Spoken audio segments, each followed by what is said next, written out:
ऐसे करबू तो कैसे होई। बड़ुए सुहाग रात भगा जानी दूरी सोबर के बांध यार देहिया तूरी।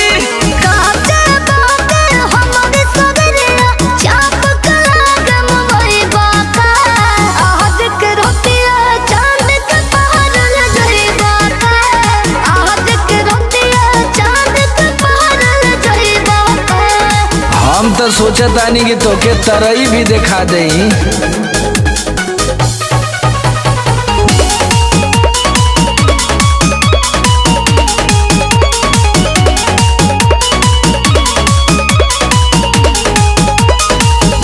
तनवाक धनवा राजा रखनी संभार के लेवे द मजा धोनी सरिया के डार के। ओहो हटी ना ना तनवाक धनवा राजा रखनी संभार के लेवे द मजा धोनी सरिया के डार के।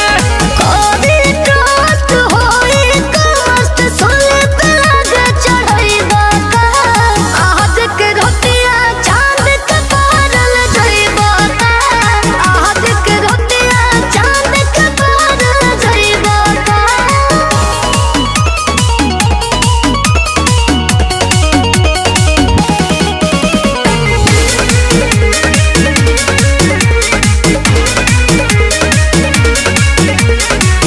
लूटा तारा खातिर जैसे बनल बड़ा डाको लगावे द धार करो माइल बचाकू। अरे होतिया हो जाई। ना हो हल्का सा।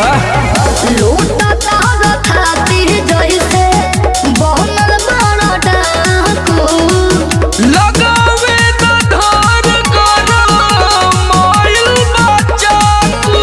सोमर सुनल राहुल लागे पोखरी में मछली जियई बाका आज के रोटिया चांद के पहाड़ ल गई बाका आज के रोटिया चांद के पहाड़ ल गई बाका।